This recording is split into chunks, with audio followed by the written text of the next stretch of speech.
is it Boost Promotions Yeah, or is Boost. it the Jackie guy? Okay, yeah, I've been using Boost, and we're gonna do a tweets Yeah. Monday. Okay. See what happens for the retweets. Keep an eye out for that, and we'll test it. Yeah. Because I'm having a show Monday drop that we should mention with the voice of Wolverine from the '90s animated X-Men series show. Yeah, that's cool. His name's Cal Dodd, and he's actually Canadian. Right on.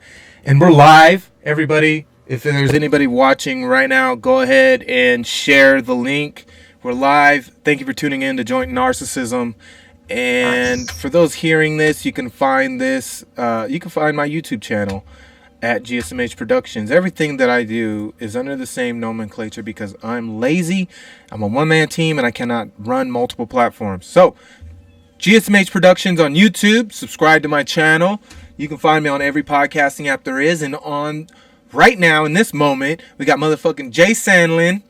And I just subscribed. Thank you. And share it, share the link and whatnot. Can you see what's going on? No, I can't see anything. Wait. I'm getting it now. Okay. I'm about to share the link. Oh, you can see me. I didn't. Yeah, this is what's taking so long. This is the setup. Yes, I'm sharing this link right now. Hey, this is Jay Sandlin at Jay Sandlin Writer. Check me out on Twitter, please. Yeah. He just released a book. Yes. Alt history. It's an alt history book. It's called Mutiny Outbreak, right? Outbreak Mutiny, something like that. You went to the mirror universe, man. It is Outbreak Mutiny. Yes. Yeah. Outbreak Mutiny is alternate history with superheroes. Yes. It's available now There on it is. Amazon. Send me one of those, dude, so I could put it up in my studio. You got Well, extras? it's free. When you order the book. Send you want this or the book? I want to send you a signed copy if you'll send me your address. I will. I will send it to you at blah blah. No, I'm just kidding. No. Yeah, I'll shoot you that address, dude. Yeah, fuck yeah, I want that. Order a dozen pizzas after that. Yes. No, I would love to send you a signed copy, and it's completely free on Amazon right now as an ebook. Okay, there you go, an ebook. So somebody already read it until Monday. So, no, it's for like. So that I'm sorry, I had that wrong. I said somebody already read it. So what I'm saying is, a free ebook is for like what are those fucking things called? Nooks and Kindles and shit like that? Kindles. Well, all you need is the Kindle app, and you can read it on any device, your phone, computer, or tablet. So the Kindle app is free, and the book is completely free until Monday. Okay, cool. Hell yeah, we'll tweet the shit out of that. Yeah, it's also in paperback, and it's $12, and we were talking a little bit before the show how crazy it was trying to just get a paperback approved by Amazon. It's like they don't want to do paperback. No, they do want to do your paperback because those are profit. I get like 35 cents per $12 copy, and it costs $6.80 to make. So, I'm basically a Chinese wage slave as an indie author. That's the American equivalent. Yeah, that's about the same for like new artists that are musicians and shit. Yeah, they get it's fucking nothing. Well, at the end of the day, we all just have a bit of media, product, whatever, something we're putting out there. We're artists, we're creators. Your podcast is that as well. Mm-hmm. Yeah, but when I start making money, it's going to be almost 100% mine, almost. The only thing, because my host is Lipson, and they have a monetization thing. Once you get past 20K, you can start getting offers. But then there's like two options, right? But the main option, they want like 50% of whatever you get. You either get 90% or you get 70%, but then that's on ebooks, which I'm not going to charge a lot for an ebook anyway. It's just it's a digital copy. That's why you should do audio. You should do audio because we talked about that. A lot of books that I read are all audio because I don't even read. I can't say I read it. I listen to all these books because. Well, let me talk about my audio book idea. These are some of the main characters here, and the idea that I had for an audio book. This is a character named Atlas, who's kind of a Luke Cage, Superman, invulnerability kind of guy. I would probably cast the voice actor Phil Lamar, who played Jon Stewart Green Lantern on Justice League. Okay. And he's very well known as Samurai Jack. Is he Samurai Jack? No way. He is, but That's he's funny. got the accent, like, I must go back to the past. I will face Aku. He's got the accent, but he's still got the power, the deep voice, the authoritative, commanding tone. Yeah. So he would definitely voice him. Clockwork would be voiced by Simon Helberger, who plays Howard on Big Bang Theory. He's kind of a dorky character, Yeah. But he would be the operator of this power armor. In the world I created, there's a group called the Armorers Guild, and they build the power armor to catch up with superheroes that exist in the world at this point. Yeah. Villains like this guy, the Okinawa Dragon, who would also be voiced by probably like Mark Hamill. Luke Skywalker. Luke Skywalker. He's one of my favorite voice actors, as well as being just a great actor. He was the Joker. Which one? Mark Hamill was the Joker on Batman the Animated Series and the primary one with- DC animated universe. The one with Kevin Conroy. Kevin Conroy. Was James Wood in that one? No, I don't Mayor? think James Woods was in that. That wasn't the one with the weird Joker, was it? The Batman the Animated Series was the famous one in the 90s. in the 90s. Okay. All right. Yeah, that's where he began it. I think one of these little cats just took a shit up here, dude. I'm sorry. I'm just. Oh. You gotta. Hey, I'm just rambling about the Joker because I love some Batman. Little asshole kitty cats. Did you know yesterday Can't was even see 'em. hashtag National Superhero Day? No, I didn't. I didn't know that. Well, it's my business to know, quite literally. My camera fell. My bad. Help! Oh no! All right, there. Is that better? There we go. I'm sorry. I got distracted by cat poo. I think because I just cleaned up Cat here. can be distracting. And it's just this constant little whoosh of just shit in my nose. That's what happens. Am I being punked? Am I being punked here? What the fuck? Do you know my story about cat feces? No, what's going on? I don't know if I told you this story. This is from a long time ago, my single days. Probably my worst first date. We can hashtag that, worst first date. I go meet this girl who I kind of knew, and I picked her up from work. She worked at a hotel/restaurant. Mm-hmm. And I said, what would you like to do? And she said, let's just go to my house and watch a movie because I'm really tired. And I was like, great. So we go to her house, and it's a small apartment, kind of like a shotgun style with rooms behind one another.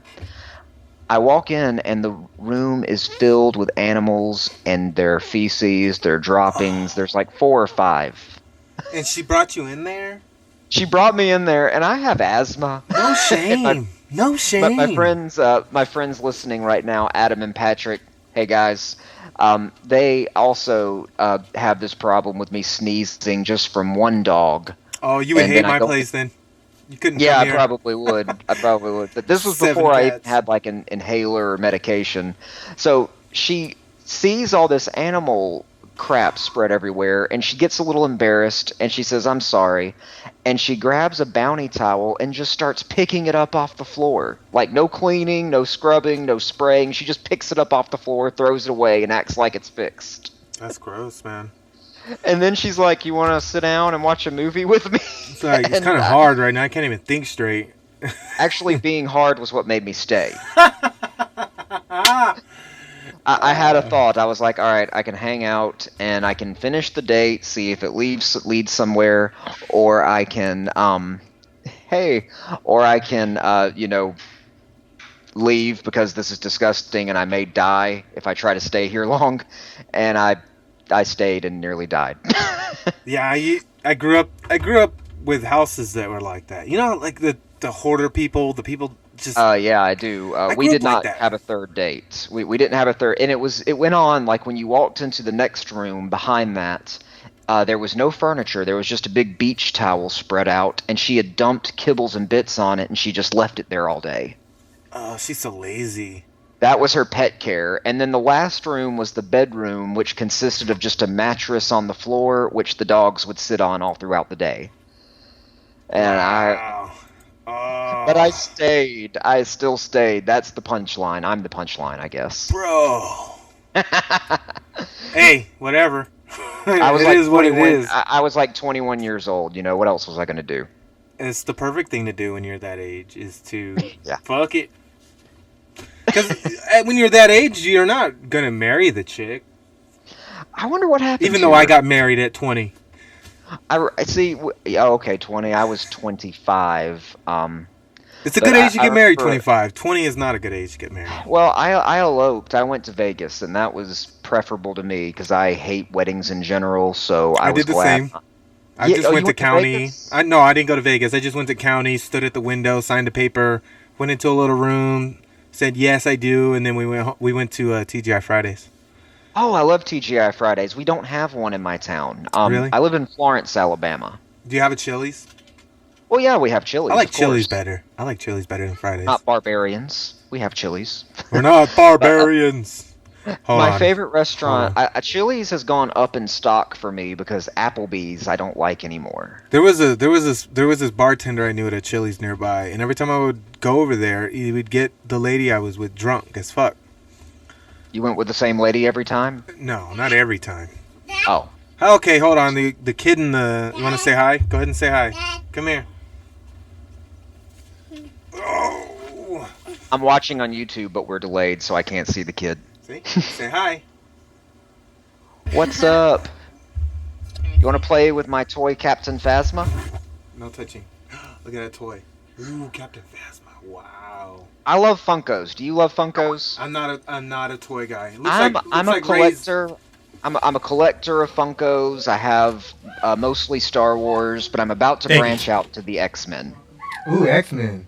See, Are you a fan of- I love the X-Men. I'm not a toy guy, but you know, They're not toys. They are display figurines. Yeah. It's Which just I may occasionally pick up and fight together. You know. I have a hard time even freaking. I'm adding Ray to the call. Oh yes. I have a hard time spending money on myself for the things that I actually need. You know. But Ray, come in, Ray. what's going on? I can hear you in the distance, my friend.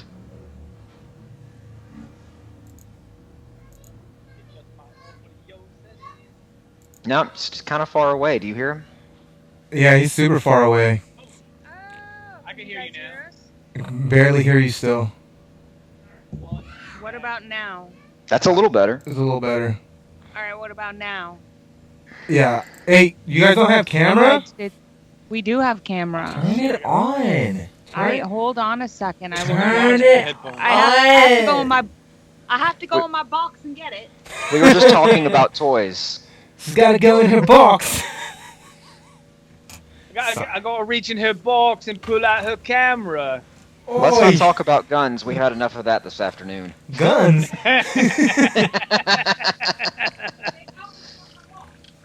You missed that conversation, Tony. There was a guy who was admitting to murder on a.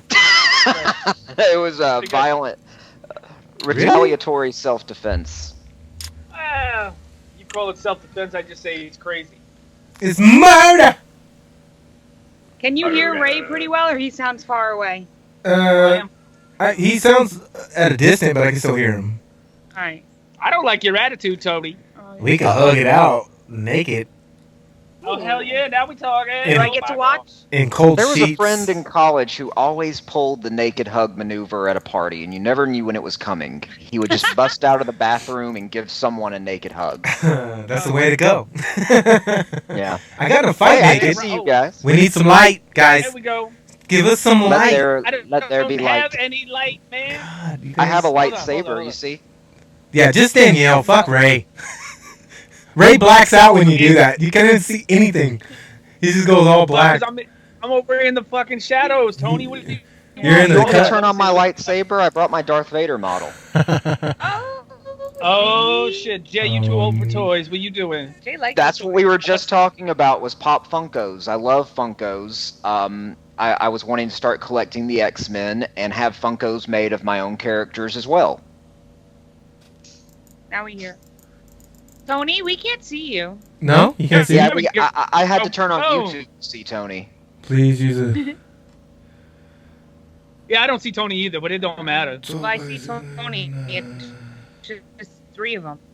No. What you doing, Tony? Oh, sorry. This shit, man. I'm just trying to make it run efficiently, but it's always fucking something with this technology. That's what happens when you half-ass it and make shortcuts and hi-yahs and puncture points. I gotta say, the back of your room looks like an old Circuit City. Yeah, dude. Look. My room or his room? Here. We'll No, Tony's. See that? That's an old school tape-to-tape reel recorder. Yeah, did Radio Shack die in the back of your house? Yeah, look at that. Yeah, and then we got more audio stuff over here. Oh, sorry, that's just guns. That's a mixer. That's a Bassmaster amp. And it's just like this antique 70s style radio. Because that's basically what Tom, the guy who was like my dad, he did. That's what he did for a living before he became an electrician for the state. He worked for bands, building amps and shit. So that's why you got all this antique shit here. It's from recording in the 70s. That's why, you got The Who, Morrison, Jimmy, all these famous old school people. Awesome. I've been listening to Black Sabbath all day. Black Sabbath? Actually, yeah, you see that bloody... I love Ozzy. I got Bloody Sabbath, bloody, whatever Sabbath bloody. I can't even talk. It's Sabbath, Bloody Sabbath. But There you here's go. the thing. I did not like Ozzy when he was in Black Sabbath. A lot of I people like him say that. Solo, I think he's okay. I think he's great, actually, solo. I think in Black Sabbath he was garbage. I don't know. It's just not my thing. It's too old for me. And Jay's 10 years younger than me. Yeah, I know, right? Did he ever fully break away from Sabbath, or was he just on his own, solo projects and then go back to Sabbath? Was it all interlaced, or was there ever a decisive breakup for the Sabbath group? Ozzy, the way it worked was he went solo, and they announced that they were retiring, and they were disbanding the band, and they came back and did a quick reunion tour, and then disappeared for 20 years while he did his solo thing. Then he disappeared for 20 years. He announced the last, 15 years of his run, a retirement tour every year. My last tour, come see me, that kind of shit. I went to his first retirement tour concert. Yeah. Oh, that's awesome. And he just announced, and then he came back, and then he announced, and then I think Black Sabbath just did a run, a year and a half ago, 2 years ago? Yeah, it's been years recently. Ago, so. I don't know who comes back more, if it's Sabbath or Kiss or the Stones. I love them all, though. Bon Jovi's my favorite of all time. I've seen... Bon Jovi? What? Right? Yes, Bon Jovi? I love Bon Jovi. I've seen Bon Jovi at least 5 times. What fucking band was that? In 2005, I seen them at Ozfest when I was a kid. They made a reunion tour. They're British. Very famous old band that was around the same time. Gay people? Yes? Are you talking about Yes? No, not Yes. Not Yes. Very famous. Talking about The Who? No, not The Who. I was about to say The Who or the Stones. I got Who. I would know that. I got The Who all over this room. No, not the Stones. Someone else. British. It's a British band. They were separated for a while, but they made their very first reunion in 2005. Oasis. You can't even put Oasis in that category. I'm just hearing British bands and thinking British from the bands 70s. broke From the 70s. That was 90s. Sorry, that you're getting too backwards for me. I guess with the 70s. It's a very famous name. It's a very you hear it and you're like, what the fuck? Why can't you think of that? Nothing. I honestly have no idea. I can't think. Who was in the band? Do you know anybody that was in the band? It was a hair metal band. Not a hair metal, but a hair rock and roll band. In the 70s? In the 70s, in the 80s. They're from Britain. They were disbanded for a while. Their very first reunion tour. It's got a weird name. I'm thinking Queen, but it's not. That's stupid. Oh, I love Queen. Freddie Mercury's been dead for 30 years, man. For a long. I know. That's why I said that's stupid. But they replaced him, didn't they? Yeah, but that's still not Queen. I got it. No, hold on. It's not. But they've replaced him. I'm gonna Google it. Judas Priest did the same thing. Judas Priest. Judas fucking Priest. Hell yeah. And I don't know if this is true or not, but the movie Rockstar with Mark Wahlberg was supposed to be partially based on Judas Priest. Really? And I love that movie. That's a good movie, right? I watch it anytime it's on TBS or he cable did such a or good whatever. job. He did such a good job acting like somebody that shouldn't be in that position. Yeah, Mark Wahlberg is very underrated as an actor. He always delivers. He's good at playing the role of a dummy. Like, I don't know what's going on. I don't know what's going on. What the fuck are you guys doing? What are you even doing? Like that. I like Mark Wahlberg. I wouldn't say that movie was good. I didn't like it. I thought actually it's not true. It was okay. I wouldn't say it was good. It was okay. It's watchable if it was like on TV and there was nothing else to watch. I'd leave it on. But it's not like, oh my god. Honestly, I wasn't impressed. I felt like this is such bullshit. This is not at all how it happens, even though the story is, I guess, somewhat based upon the Judas Priest story. But in the end, when he realizes, like, oh, you know what? I'm just going to go off and be on my own. And then, like, the other guys in the audience singing, and he's like, hey, come on up, bro. And he's like, hey, you know the rest of the songs, right? All right, cool. I'm out, and just leave. Yeah, go fuck that's yourself. The only qualification. That's the only qualification to front the biggest band in the world and take away the headliner of the show. Just get a guy that looks like me and says he knows the lyrics. Okay. Could you imagine that? It requires some cinema suspension of disbelief. Yes. But here's also the problem with that scenario is, right? Not only does that, you're talking about the biggest band in the world. There are a lot of legal hurdles that you'd have to jump through. So this guy just walks away from potentially... He was in breach of contract. Yeah, millions of dollars, and then he hands it over to this new guy. They don't even know if they're going to like this new guy. What the fuck is that? I was like... Well, it never actually says they give him the gig. It just acts like, oh, we're going to, let him sing tonight. Maybe they had an audition after that. Started a reality show, maybe. That would have been the rejected sequel. Again, you're doing what I'm doing. You're assuming or coming up with alternate theories. But to me... That's where they were headed with that. I write alternate universes. I write alternate universes. I write alternate history. So yes, I come up with alternate theories. That's exactly right. Also, when he first comes out with the band and he falls down those fucking Steel steps, Dragon, and he's all he's all woozy and shit, and his head's bleeding, and all of a sudden he's like, "Yeah, let's rock!" and starts nailing notes, and I'm like, "Go fuck yourself." There's no way that's gonna happen. And now, go fuck yourself. I love that. If that had happened during the YouTube era as well, he would have been a laughing stock for the rest of his rock career. Oh, God. Him falling down the stairs. If YouTube was around? That would have been a GIF the next day going around him rolling down. It probably should be anyway, just from the movie. I bet it already is if you look it up. It's got to be somewhere. I'd like to put that one. Maybe if I misspell something or if I post some fake news accidentally, that's what I would put. Fake news. Oh, here we go. I wasn't going to do it. Jay Sandlin wants to start bringing up fucking politics. No, I'm just kidding. No, we don't. No. I will hang up now. The fake news I wasn't going to do it. Like, they've reported the death of Wolverine falsely or something like that. I don't want to get too deep into it. Jay Sandlin, alternate fake news. Alternate fake news, yeah. No, I'm just kidding. So how did your guys' little phone expedition handle?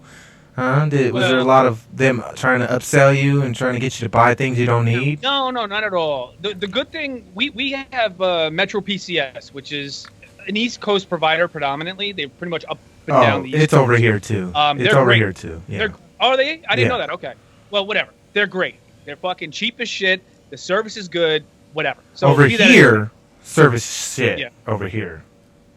No, well, again, we're up and down the East Coast. Yeah. They're dominant over here. So they've got a big market share. So they have a lot of cell towers and whatnot. Yeah, that's good. And but T-Mobile bought them, so they have all the T-Mobile towers too. Yeah, I don't. A couple days ago, like T-Mobile. That's what I got. How dare you, Jay? How fucking dare you? A couple days ago, my phone dies. Right, my phone keeps restarting and going nuts. So I went and bought a new phone. Got that all done, and I shit you not, I was in and out in 20 minutes with a brand new phone. Like, they set it up really fucking quick. So I was like, oh, okay, it's 5:30, we got to be on with Tony. Let's go get this phone, we'll be back real quick. The problem was they were trying to troubleshoot her old phone, which was doing what my phone was doing. Then they figured out, okay, there's no hope here. Let's just buy a new phone. So I was like, all right, done, do it. And then literally with that process took about 15 minutes or so. And we were done. So... And then we came here. My phone was just in reboot mode. It just kept restarting no matter what I did. I was like, oh my God. Whatever. Yeah. Hey, we've got a listener messaging me from Greece, my friend Lucy. I want to give her a shout out listening to us in Greece, the birthplace of the philosophers and thinkers. See the pinkies? And anal sex. Pinkies up, bitches! I can't confirm or deny that idea. I'm a historian, Ray, but I don't know if that's the birth of it. I think that might have been one of the things. This is actually a hashtag I wanted to get around, like hashtag things humans figured out the first day. Kind of Anal sex. Well, I think we figured out that we could bleed the first day. I think we figured out that we needed to eat, sleep, and not die. Not die, or avoid pain. We figured out things were painful. Yes. You could be serious about it or you could joke about it, but we should try to get that over. Hashtag things people figured out the first day, or something more compact. Well, God damn it. Well, that's why the human species is the way it is, because of the things we did learn on the first day. Survival. That's actually, you know? Well, I don't know about.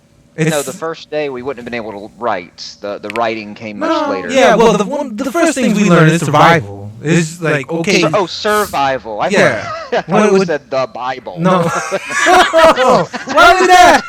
Why would that be the first? Said it on the first day. Come on. And then God said, "You need to know this shit here." Now, Listen up, Genesis. I found this really old one. It's about 100 years old, and it's got like Irish-looking. It's English script. I'm looking into its origins. It's probably like Catholic. No, it was Protestant Methodist actually. So that's around the time of Martin Luther. Martin Luther. Not Martin Luther King, but Martin Luther, the guy who founded the Protestant church. But you're right about that with the learning the survival. I was watching Cosmos about that. I love Cosmos. As in the universe? It's a great series. Yeah, he talked about the survival of the learning the patterns and the recognition of what benefits us as a species. I was really interested in the animations they did, which is the same team that makes Family Guy, makes their animations as far as I know. Really? That's so? I didn't know that. Yeah, well, Seth MacFarlane is one of the producers or EP guys on the show. And they put in all these animations that look so great and artistic, and they tell the histories with the sciences. And I'm thinking, that's got to be some overlap with Family Guy with the animation. I mean, who else is going to do it if Seth MacFarlane's involved? Makes sense. He's going to want to work with his own team. I wish I had a team. Netflix now. I wrote my first mini script for my very first short film the other night when I was super high. Okay. Great. I want to hear How did it go? It's going to go well as soon as I start recording, okay? So I'm just telling you guys because you guys need to know. That's why. I don't know. Support it once out there. What's it about? What's a brief synopsis of what it's about? Synopsis. Okay, so what I'm doing, I'm dipping my toes in the water of filmmaking in this moment. This very first one is going to be called "It Is What It Is." I'm going to do a series of short films on life lessons that I've learned. And the very first life lesson that I learned is "It Is What It Is." That's why I got it tattooed in my arm. Is because we come to this point where we go, it is what it is. There's nothing you can do. But in order to survive, you gotta be like, all right, it is what it is. Now it's time to move the fuck on and get over it and on to the next thing. So it's gonna be this little short film on like, it is what it is. Okay. I feel like Willem Dafoe should be the one delivering those lines. I wish I had a voice. Man, it's gonna be me. It's gonna be me. I don't have voice actor friends, and I don't got money to pay for it. No, I get that. I'm just giving a fantasy booking here. Like I was doing. I do the same thing, man. I'm like, man. Who would you cast? I hear a voice. Like when you write, you can hear the voice that it should sound like. That's the beauty of the brain. It's so fucking complicated. My computer can't do that. I can't write something on the computer and have my computer imagine who would say it. No, you're when I'm writing something, I don't feel like I'm making the story. I feel like I'm hearing it and just conveying it into existence, I guess you'd say. Yes, and that's why I never made B-Rob a fucking audio thing, is because I haven't heard it yet. Like when it comes to like digital, like design, I can see it. So then that's why I can create it. But if I can't, like when it comes to audio, if I can't hear it, I can't create it. You know what I mean? Right. It's very weird because when I was in bands, right, or playing guitar or whatever, sometimes I could hear it before I can play it, right? So, and I would obsess on getting it the way I heard it in my head. Most times, something struck me in that moment, like a chord or a progression or something, and I was like, oh shit, that's really cool. Mm-hmm. What can I add to this that'll sound even better? And, you know, then you build from something you just stumbled on. You know what I mean? Yeah. So it's like, for me, writing has always been, or even art that I do for the podcast or in general, it's always been something that's like, I don't know, I'll start with an idea in my head of what I want it to be, but it's so loose. It's like, it's based, like, for example, for the podcast, it's based on a line from the podcast, something that, you know, like a lot of podcasts do, line of the day. Yeah. So I'll have like a theme in my mind based on that line. So there'll be key elements that I want to hit, but the rest of it is pretty much open to whatever happens. That's the same premise that I do with my show. Like, when you edit, you go back and listen, and you hear key topics, and then you go. What I do is I write down every key topic, every key note, and then in my mind I take all those words and then I create images. I go over each. I combine words. You know, I combine them. I move them around in my head, and I see an image. Then I Google search because I'm lazy, and I've been meaning to ask you. That's not lazy. I've been meaning to ask you, what are you using? What are you using as, like, are those like what's that word I'm looking for? Clip art? Are they like already made arts that you're using? How do you find your artwork? Because it's so consistent, has a consistent theme. Where do you I do the same thing that you do. So I basically Google search images. So let's say if it's trying to give you an example. We had an episode called Gangbang Surfing with Flat Earth Jesus. Very catchy title. It was great. Yeah, so I had to find... Gangbang surf with hippie Jesus? You gotta get closer to that mic, Danielle. I'm closer than Ray is. It's just you're talking to the side of the mic first. You guys need mic so, like, I can be here. You need these scissor stands. They're like $10.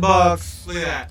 It's so nice because if you want to get comfy, it can follow you. You guys gotta get these. They're super cheap. Tony. What? Don't yell at Tony. me. Don't yell at me. If you check your text messaging, I sent you a picture of the exact thing you sent me. Oh, you guys have them? Then We're sitting directly in front of it. Yeah. Fucking move your fucking stands. Move your mic stands around. There you go. Get close. Let's hear your voice. I want to hear you. Thing. Hi.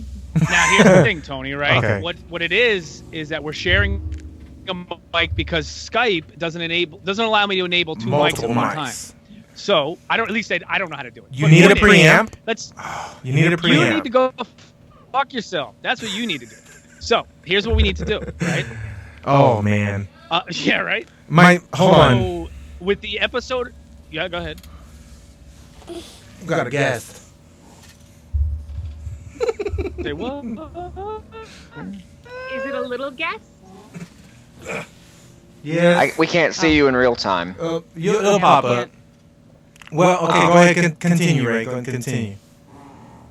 No, what I was saying was, what I do for artwork, yes, it's my own particular style, but for that particular episode that I was talking about with Gangbang Surfing with Flat Earth Jesus, I basically Google searched an image for Jesus, and then I was like, okay, let me see if I can get surfing Jesus, and then a whole bunch of images came up. That is so weird and distracting. A whole bunch of images came up. I found the one that I like the most. And then what I would do is I'd take the image and cut out what I want from that image in Photoshop. Uh-huh. So then I would just use key elements from the image. Okay. Yeah, but where... I feel like you're getting your images from the same source, though, because they're so consistent in their style. Because I find I'm looking for specific... I'm looking for something that I'm seeing in my head. So I'm not just going to take the first one I find and throw it in there. Mm-hmm. I just go with, okay, they're not all the same. If you look at them, they have the same style, same format. Yeah. But realistically, like for example, with the one that's one of the newer ones, which is watch out for the rocks. Right? Yeah. I went through 1,000 images of space and Earth. I couldn't find the one I wanted, so I took 5 and blended them together to create the kind of image I wanted of all these asteroids circling around the Earth. So much work. Then I took a picture of the Earth. It is work, yeah. I do spend a lot of time on doing this shit, believe it or not. So then I took a picture of the Earth and put it in there. And then I took Chris kind of pointing up at the solar system and the Earth and saying, you know, watch out for those things. Exactly. That's why I hire the professionals. I don't have an artistic bone in my body. Yeah. Everybody's got one. You just gotta use. Well, yeah, I would say I imagined it in my head, and I did that with the book. I described the cover, and then there's artwork at the beginning of each chapter, and there are maps in the book as well. And I knew what I wanted them to look like, so you could say I'm artistic in that regard, but I had to get a professional to actually produce what I wanted. Well, let me tell you this. The guy, well, they're not nearly as expensive as you think, Tony, by the way. So the guy that created the newest Twitter art that we have, right, which is the 3 of us, the little cartoony type image, and then the Twitter banner. It's the same guy that created some of the artwork for Jay Sandlin's book. Guy's amazing. Yep. He did all the interior artwork. Correct. The guy is fantastic. So when I went to him with an idea, I said, hey, I saw what you did for Jay. I really liked it. I kind of got this idea that I want to do. I don't have the time or the ability to actually draw it. You know what I mean? So can you do it? And he was like, well, all right, let me come up with some rough sketches and I'll send them to you. Then we'll talk about doing the full project. So the next, 2 hours later, he sent me a rough He's so fast. sketch. Yeah, he was super quick, and I was like, "Whoa! Well, can you do this? Can you?" And then I started just bombarding him with bullshit. And he Don't just worry, came I up, did too. every time he was like, "Yeah, no problem, no problem." Oh yeah, I was in revisions. He nailed the entire thing. Never once did he say, "No, it's beyond my ability," or "I can't do it." He was like, "Yep," and just kept adding and made it flow so it works. That same image that he created, I've used for the Twitter, I've used for a couple other things, and I'm going to use it for a T-shirt that's going to be coming out whenever I get around to actually finishing it. I've started it, I just haven't, yeah. I need one. Well, when they come out, I will let you know, and then I will get you one. I know you will. I know you will. I'm going to hand sign it, too. Yeah, because I just sent you a signed copy of the book. See that? And that's why I'm going to send you a signed T-shirt. Me, Danielle, and Chris. All right. All 3 signatures. I really just want Danielle's signature on there. All 3 signatures. I gotta say, he I'll sign he it made right you across. look. He made you look really good in that sketch, by the way. Oh my god, I love it. I do. I thought you That's might my like goal. that. I'm like, can I look like that in real life? It was funny because I want to tell you some quick background. So what happened at first was he drew Danielle. He nailed the face, the hair, whatever. So I was like, oh, just change the eyes. And I was like, if we can we enhance the boobs a little bit? And he starts laughing. So he sends me back, laugh out loud. Okay, no problem. So then he sent me a little revision. They were a little bit bigger. And I was like, no, think bigger. I was like, do you want a picture? I can send you a picture. Think Lara Croft. Lara Croft with the cheat codes put in. I never had that, but I was dying. It was always an urban legend on PlayStation 1 that you could make Lara Croft's boobs bigger. I think I did. Really? I think I've done that before. Well, they came pretty large already for pixelated video games at the time that kids were playing. Anyway, I don't know. You almost went somewhere between Lara Croft and Jessica Rabbit. Yeah, right in the middle. Pretty much, yeah. I almost, once I saw the image, I was like, why do I feel like that image should be wearing a red dress right now? And then when you said Jessica Rabbit, I was like, that's why. Where I was. That's exactly where I was coming from, Jessica Rabbit. Robert Zemeckis designed her, and he may be directing a solo Flash movie to all the nerd people like myself. Really? Well, I'll have you know, he did ask me, by the way, what color dress, and I was like, well, black is like her staple favorite color. And he was like, really? I thought she would, red would be, and I was like, no, black is what she would wear. If she was wearing a dress, it would be black. No question about it, so. So in terms of the colors of the dress, that's where we're concerned about realism. Correct. Yes. Exactly. It has to be black. I gotta tell you, most of it is pretty much her. You know what I mean? Just minus she looks young as shit in that picture, and it was very flattering, and the whole image was great. I loved what he did for you. I'm probably going to get him to do my next thing will be a smaller short story, but set within the same universe of the novel comics. The novel comics being my publishing company, it's like my DC, my Marvel, and it's where this alternate history takes place with the Outbreak babies, their stories of people with superpowers. I'm probably going to get him to do a cover for a character that appeared in issue 0. Did you read that? You asking me? No, yeah, I have not. I think you said you were on the issue 1. Did you know there was an issue 0 before that? Oh, yes. No, I got to issue 1. I haven't started it. So, yeah, I did actually have a 0, there's a character named Caliente Blue who, is kind of heroic, kind of a badass. I'm going to write a story about her as a young person. And I'm going to get him to design a cover of something with a chick that looks like the Modern Family woman, Sofia Vergara, I think is her name. Yeah. Okay. Yeah. That's how I picture that character. Her voice. I like how Tony immediately perked up. He was like, yeah. Dude. Yeah. Sofia Vergara? Are you kidding me? Download. She's amazing, Download. But her voice kills it for me. I would not want her to talk during sex. I wouldn't want that. She dates Joe Manganiello, who's going to play Deathstroke in the DC movie. I've seen the previews for that. Yeah, he looks good in the suit. I bet. Well, I mean, he's like 6'5" and as wide as a door, and I just want to hug him with my penis. Hashtag no homo.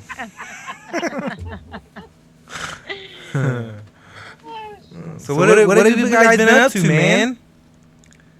All this, got so much going on in this right now. You guys got Jay Sandlin releasing books and doing tours and shit. And you got Ray setting up a studio and phones and stuff. Jeez.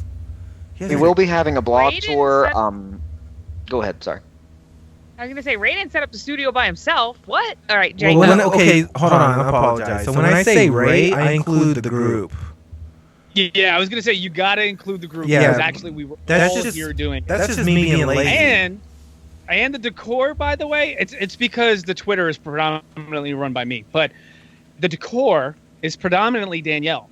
It's the way she set it up. Like, in her mind, I was like, okay, this will look good, that'll look good, and it came out fucking great, by the way. With what I had to work with. Yeah, it was all shit we had laying around, but it works. So I just redid the studio a little bit.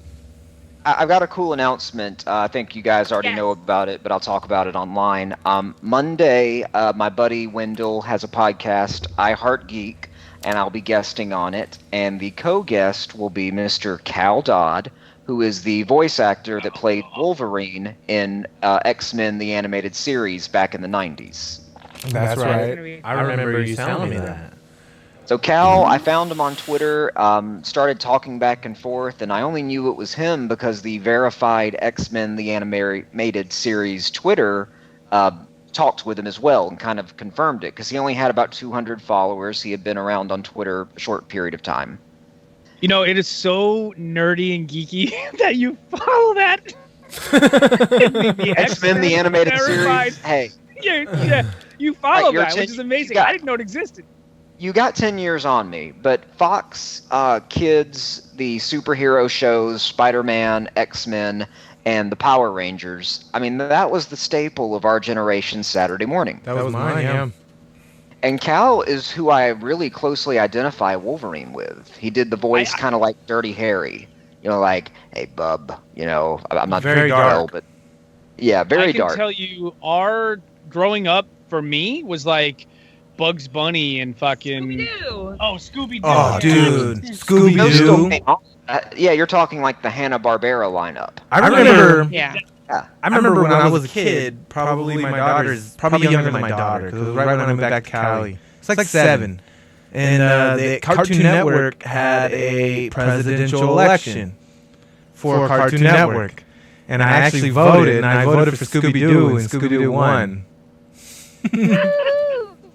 Scooby-Doo. Now, did you feel like you were making a difference? I felt like that was the beginning to that was like, you gotta vote, motherfuckers, you gotta vote. It's important. Because if not, somebody else could have won. Wait, who else was running though? So this was in the 90s. It had to have been in the 90s. I was 8. I was born in 88. Yeah. So that was in 96. I kind of remember this, but I'm trying to think of who was running because I was definitely watching back then. It was all the cartoons. Okay. It was all the big ones. If I was going to vote for a Cartoon Network star to be the president, it would be Dexter from Dexter's Laboratory. That's where I got my nickname from, right? That used to be my nickname, was Dexter for a long time. I love Dexter. I just changed it. Dexter was a scientist. I think we need a scientist in charge. You would imagine, but Bill Nye, like, it breaks my heart. I'm saddened. Bill Nye was my hero for the longest, and he fucked around and did this bullshit and released this bullshit Netflix series, and I lost faith in Bill Nye. What's wrong with his Netflix series? His new Netflix series, it's not, like a lot of the episodes, it's not science. Like the first couple episodes, solid science. And then I got to episode 8 and 9, and he's just doing this social science that isn't based on empirical fact. Well, hang on, back up. Would kids like it? Yes, and that's the problem. Oh. That was my problem. He was saying there's more than one gender. He's telling people there's more than one gender, basing it on science. It's not science-based. It's not science-based. It's social science. Are we live right now? It's social. Scientifically, there is more than one gender. Okay, sorry, 2. You got me. Wait, there's more than 2. There's 3. You don't have. It's not so defined. Hermaphrodite. That's what I'm saying. That's my argument. Is that's a social science because that's a social thing. It's not based in science. In science, there's 2 genders, male and female. That's it. When it comes to social, there's a hermaphrodite. That's 3. That's 3. Hermaphrodites are a rarity, and you can't include them into the majority. They're like super rare, aside from plants and animals. Majority, but we say they exist. Yes, aside from plants and animals, they like all the hermaphrodites I've seen in porn. It looks like a fake dick. It doesn't even look like it's real. I've looked up. Trust me, I looked it up. Organisms. There's the sponge. And you got the seahorse by budding. Okay, I think they're hermaphroditic as well. Okay, so I agree with your argument, but let's keep it to humans only. Oh well, then that's cutting out like 99% of science if we're humans only. Well, that's my argument. Is when he did that show, I think it was episode 9 of Bill Nye Saves the World. He's telling people that there is more than one gender, and you can't do that on a science show. A science show has to be like there's 2 genders, male, female, XX, XY. But when you get into social science, you can say, but there's psychological conditions or psychological beliefs that cause people to believe that they are something else than their specified scientific gender. And I mean, that's fine, but don't include that into science. That's social science. No? Nothing? No, the only thing I was stuck on is when you said, you can't say there's more than one gender when there I keep saying that. You're right. I'm sorry. I keep saying that. I was like, what are you talking about? Now, that would be a great is there more than clip. 2 genders? We might be pulling that out of context and playing that around a bit. Right? There's only one gender, and it's the man. We're the only real humans. Man, you're gonna be a meme. Tony only recognizes men and women don't exist. We'll remember that when you're a little needy. Be like, but we're not really here. We're not really here. You're a figment of my imagination. Tony can go. No, then she's gonna go. Your girl's gonna be like, "Listen, there's only one gender, so take care of it." Yeah. But look, psychology is not a social science. Psychology is very much the study of the mind. That's a science as well. It's hard to nail down because the mind is infinitely complex. It varies, and it can't be empirical. It can't be repeated. Science is something that can be repeated in a laboratory. So it comes down to social science. It's not an empirical science like straight up science. It's a social science like social studies. I think we're confusing sex and gender. Sex and gender are 2 different things, and gender might fall under the social science in the terms you're referring to, whereas the sexually based biological science, you can define those more with predictable results, like the genetic results that would have to occur to create a hermaphrodite or a third sex. So that part would be repeatable. Gender, yes, is more social science, and it is fluid. A lot of it is psychological, and that is quite difficult to study. I don't even try. So that's my thing. Is I don't think Bill Nye should have been out there preaching it as if it were science. I think he's just. I feel like politically he's just pandering to that group so that he maintains a young, youthful base. Because I grew up watching him. That's why I fell in love with science. Yeah, I did too, very much. And it was probably a younger show. It was more about fun experiments you could do in your house. He probably didn't have a lot of those social issus, but maybe they didn't exist. I'll have to watch. I'm gonna watch that now, and I'll get back to you on that. Yeah, definitely watch it. It really, and then episode 8, he was talking about health and nutrition, and talking about fads and all these things, and talking about how grains and all these things people are saying the paleo. He was like making fun of the paleo diet, saying that. I make fun of the paleo diet just because it's a funny name. Aside from that, it's not a bad. You think you're eating like a paleo, but everything you have is chemically processed at some point now, unless you're going out and killing your own food. Yes, unless you're out killing your own food. But my thing with the health and shit is because the ketogenic diet is a scientifically peer-reviewed study that is proven to work, and he's calling all these diets and things. Improving, like you need to eat bread. There are a lot of fad You don't diets. need it. We don't in America. The way the average American lives, we do not need to eat bread or any type of grain. We don't need it because we have our consumption of food is so readily available. It's so easily attained that we don't. On the average day, we don't exert 5,000 calories a minute. We're not walking miles and miles and miles to hunt for food or water. We're sitting on our asses all the time, so we don't need grain as an energy source. So it isn't necessary for our diet unless you are doing those things.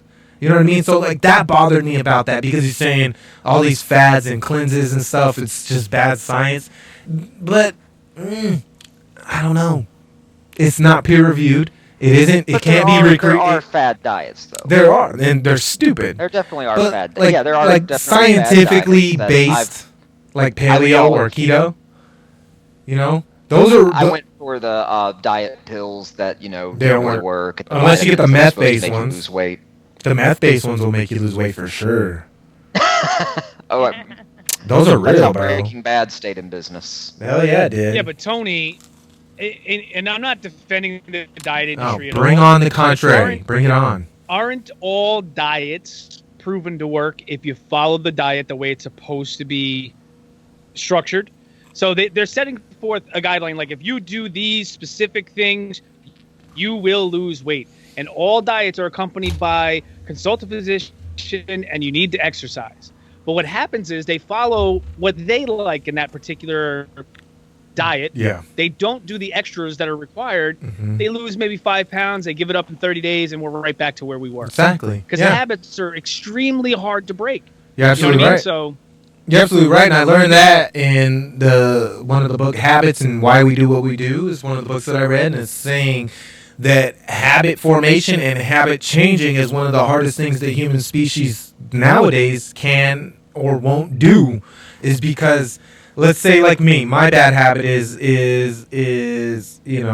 not working out now. Like I haven't worked out in 2 years, and I used to be a meathead. I used to be in the gym every single day for hours, and now that I'm not, I'm losing my muscle definition. Like I used to have traps. My shoulders used to be a lot bigger. But you know what? I'm limiting carbs, I'm limiting sugar, and I'm keeping my weight below 200. And this is the first time in 10 years that I've been able to do that. And that's simply from limiting carbs and limiting sugar. And ideally, I wouldn't have carbs. Simple carbs, right? Not even simple, even complex. All grain. I don't eat rice. Like I might eat rice once a month, maybe.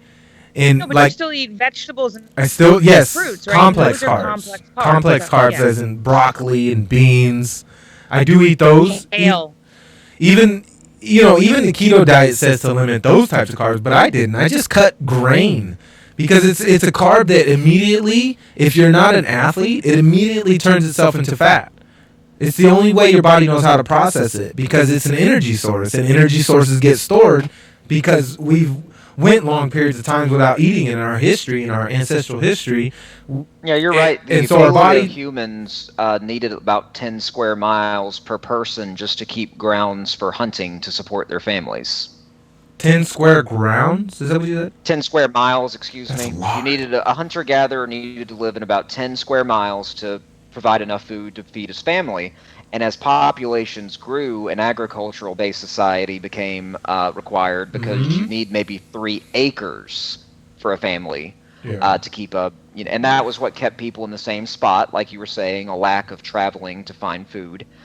But we had to basically the agricultural revolution came out of a necessity to grow. Well, it came from I wouldn't say necessity. It just came from convenience. Some guy like me always trying to figure out a way to make something easier. It's like, why are we out here searching for this shit? But you can make we could the take the argument, seeds and then we can grow it right here, and we ain't got to go nowhere. Well, you can make the argument it got harder after people started living around the same spots with an agricultural-based society because growing and tending to your food takes more hours of the day than it did to hunt it when the population was smaller. I think you needed maybe a 3 to 4 hour work day, whereas agriculture, it's almost sun up to sundown, 7 days a week just to run a farm. And that's when we're talking a long time ago that this shit was developed. We're talking Compare a that, long you fucking can time take ago. down, a tribe could take down a woolly mammoth and live off the meat for months. And that was how they'd stay in one spot. And then they'd wander and follow the mammoths, and they would kill one again, stay in one spot. And that was how we traveled across the Pangean supercontinent, from one side of the earth into the other, as far as we know at least. That was when the flat earth theory was evolved. Oh, flat earth. I guarantee you flat earth was invented when it was Pangea. When the earth was Pangea, the idea of flat earth was that. It's because the earth was just one piece of land. It wasn't multiple pieces of land scattered throughout the earth, Yeah, I don't know. Because the flat earth theory was still around long after our continents had broken up, but people lived in such sequestered pockets. Like you had people in the Mediterranean, you had people in Asia, China, and then Aborigines off islands, Polynesians around. So you get the myths about the world being flat. Most people say it just comes from our perspective. We feel like we're on flat land. We look up at the sky above us. It almost makes a dome around us. So that's a good question. Then we look up at the moon, and the moon looks flat from where our perspective as well. And a lot of people assume that we look like the moon.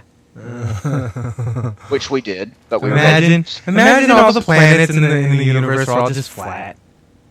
And they rotated the Earth. That was the belief. This is a flat disc. It's a flat disc going like this across the sky.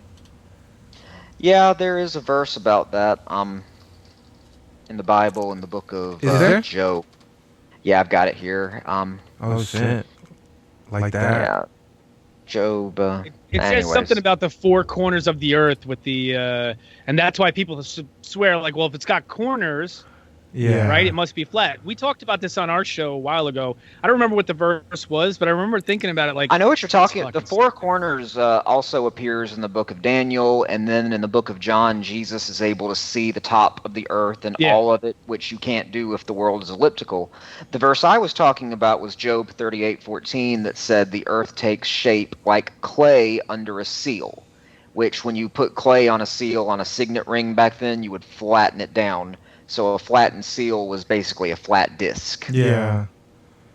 And it also says... Are you says, dropping nerdy knowledge? Holy shit, who that's knows all that? I have, man. Well, I'm going to get my master's in December, remember? Oh. Did I tell you that?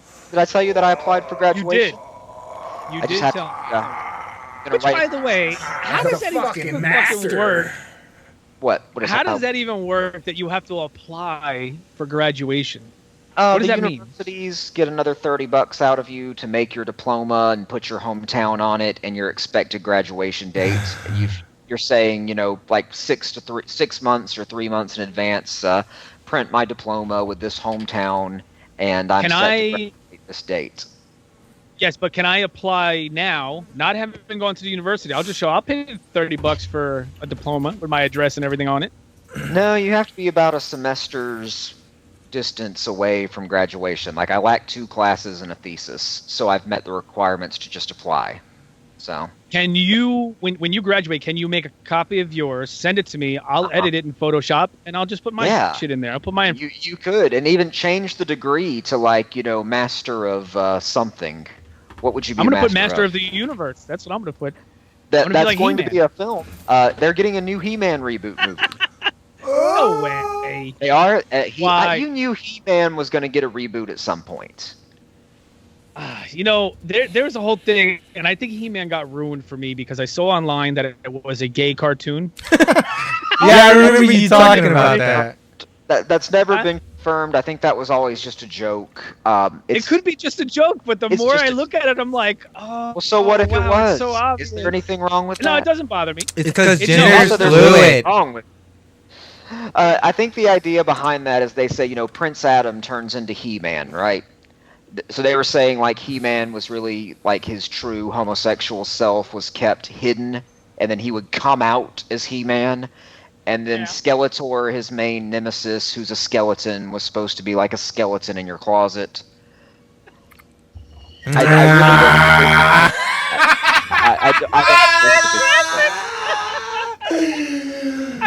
any of that. Oh my god! Urban legend. Holy shit! I heard that on VH1. I watched the years ago. He-Man's arch enemy was his closet itself.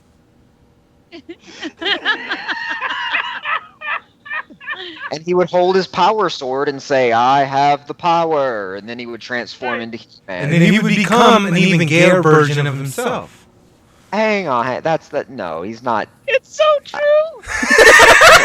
And he had the page boy haircut, which everyone makes fun of. The page boy haircut. He was half naked, wearing a BDSM outfit, wearing a loincloth, and he had a fucking cat. Terribly intimidating, you're right. But neither do a lot of 80s heroes that we had. Like Lion-O on the Thundercats did not look very intimidating. He was just the cat version of He-Man. That's all Lion-O was. He was the feline He-Man. Yeah. But I love the Thundercats. I watch them all the time. Love the Thundercats. They both had power swords. Did you ever try to watch it now? Because it is fucking terrible. The dialogue is. I would almost say unwatchable.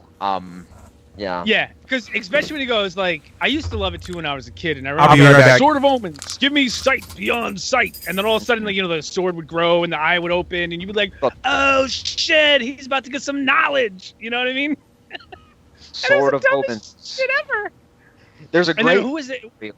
Thundercats that's out where they just start dropping swear words and they're. Oh, it's fantastic! Yeah. That was funny. I want to see Voltron though again. I tried to watch Voltron on Netflix, the remake, and did not get through the first season. I haven't seen the new Power Rangers movie yet, but that's a show I loved, and now I watch it. It's completely unwatchable. Yeah. I'll have to check out the new movie with later. my oldest son. Yeah, he was all in. He was. The new version or? No, the old version. When there was the red and the black and the pink and the yellow and the white Power Ranger. First season. Yeah. And I had those on VHS. Yeah. Sorry. And I made my son was the black Power Ranger. I made them costumes, and my daughter was the red Power Ranger. So. I was the red Power Ranger for Christmas as well. Christmas. I'm the Power Ranger. Yes. I kept my Power Ranger costume on through Christmas and Halloween and just all year round. Well, did you come down the chimney and you were like, "What? It's the guy in the red suit. It's present time." It's all the same. Yeah. And then you stabbed your roommate in the stomach, and you ended up in prison. It was a terrible time. Too soon. Now, it wasn't that Red Ranger that stabbed in the stomach. That was like a later Red Ranger that nobody remembered after they'd been replaced. I don't know. You said Red Ranger. That's all I remember. It was one of the Red Rangers, yes, because at some point, Power Rangers got to the point where they replaced the cast every season. Yeah, that was annoying, wasn't it? When they kept changing it? I didn't like that. I was so far away from it at that point, I didn't care. I hadn't watched it in years. I just was aware that was the format of the show, that every season was a new group of kids they'd pay like beans to. That's another series that we used, like she said, we used to watch it with the kids, and the dialogue is so bad, and he's like, "Hey, Becky, why do you have such a bad attitude? You should be like totally positive, and then let's go fight bad guys. And then I was like, what the fuck is this? Terrible dialogue. It was a kids show. It was on Fox Kids, and I watched it with X-Men. I loved the X-Men. So Monday, check out the show with iHeartGeek. We have an interview with Cal, and Cal's a Canadian, just like Wolverine. Perfect. It was perfect. Wolverine's He was Canadian. I just slipped on the stairs, you guys. I'm sorry, my toes hurt. I was running up here. Oh, Christ's sakes! In my socks, and I slipped on the wooden. Wolverine was Canadian. Yeah, he was from Canada. Wait, he was from Canada, but where is the school for exceptionally weird children again? Westchester. Where we live, right? So you're telling me he was a damn immigrant? He was an immigrant. You're right, Wolverine, and then he got built a wall. Well, Wolverine could take the wall down with his adamantium. Adamantium can cut through anything, including a wall. My question is, was he here legally? Did he have papers? No, because he came over here like during the Civil War. So anybody can just walk on over. Wolverine's really old. He is old as fuck. What was the legal process to immigrate in 1864? I don't know. To that, I will refer to the resident historian here, and I will give the mic to Danielle. What? No, I'm not the historian. Didn't you I have think to own Jane's land? the historian. And I don't know what the process was. I thought it was own land, wasn't it? Was it? But nobody cared. To vote, it was. To vote, it was. I'm just talking about to avoid deportation. I mean, I don't even think it was a thing back in those days. Deportation. There had to be some kind of rule. I don't know. But Wolverine, shows up during the Civil War, fights through all the American wars, and he's Canadian the whole time. I never understood that. I guess he just felt like doing it. Well, let me do this real quick. I want to give a shout out to that motherfucker Jody B, who is currently watching. He just messaged me. He said, "I see you, motherfucker." Yeah, he messaged me too. He said he's down to do my voiceovers. So I would not. He's got a solid DJ voice. Hey, what about me? I want to be a character. Jody motherfucking B. And hold on, you gotta do it like Ray and Rob. You go like that motherfucker Jody B. You gotta like that deep, smooth shit. That motherfucker Jody B. Yeah, Ray, we suck at doing Rob. I'm gonna get Rob to play the character in the issue 0, Captain Bones, who's got a real kind of deep. Ooh, I like accent. it. Yeah. I could see that, dude. You can't break up. You can't laugh though. You gotta play it really serious. He's a deadly guy. Yeah. He wills the what do you call them? The cells that produces bones and the marrow in your body. He turns them into weapons that grow out. Spikes, armor, sword. That reminds me of that episode of Fringe. You ever watch Fringe? Friends? I watch every Friends episode. Not Friend. Fringe. Fringe? No, never seen Fringe. Oh my god, it's awesome. It's a good show, right? There was that guy that he was just pounding milk, just constantly pounding milk, and then he walked into a lake and died because his bones were so dense that he sunk to the bottom. Done. I don't remember that though. I don't remember that shit either. I don't remember that. That sounds like something from the Twilight Zone. Well, see, that's well, it's Fringe. Fringe is based on like scientific theory, like multiple universes, metahumans and all that shit. And that's scientific fiction. What did I say? Theory. If it's theory, it's like it can still be theory. Evolution's a theory, but metahumans are definitely fiction. I get ideas of where science could go. Is that what you mean? Yeah. Well, the reason why I say theory is because science fiction has always predicted science. Always. I would say that science fiction has inspired the direction of science, and you can see that in Star Trek and how it's affected the technology we have now. Because everybody that grew up to become a scientist or an inventor was a nerd. At this point, they loved Star Trek. There were very few other options to watch back then for nerds. They call them the prophets of science, the writers of sci-fi. Yeah, that's exactly right. Prophets of science, because Einstein said it. I believe it was a quote that I read. Who I didn't authenticate it, but hold on. I can't classify that. Einstein did what? Said this apparently. Okay. He said. Did you hear what you said though? What did I say? Einstein said it. Said it. Einstein said it. If he heard you say that, he'd be like, whoa, what did I say? Hey, Einstein wasn't a grammar guy, okay? He was a math guy. Oh. Yeah. He's gonna be like, fuck your grandma. This is how Einstein thought. Fuck your grandma, you piece of shit. It's E equals MC squared. That's how he talked. It's not even. That's not at all how he talks. But what I'm saying is the imagination is the most important part of science. Because without the imagination, you cannot think of anything. You have to have an imagination to think of things to test. What? What are you guys shitting about? No, shit, because people are messaging me nonstop now. Hey, we're watching your blah blah blah, and they're sending me screenshots of us. Oh shit! Do they have any I'm showing questions? it to Danielle, and they're like, "Oh shit, people are watching. That's cool." People are paying attention to us, and I didn't even know we were live until Ray showed me. Like, I don't know how long ago. Yeah, we've been live streaming this whole time. Too. I just got a message too. That's the one I was just showing Danielle. Yeah. So I just looked up our immigration policies in 1864, and we were encouraging immigration, so we wanted Wolverine here. Well, yeah, because our population was so low, and we had such a big country to populate. And that's the problem today. Oh, we wanted Wolverine here.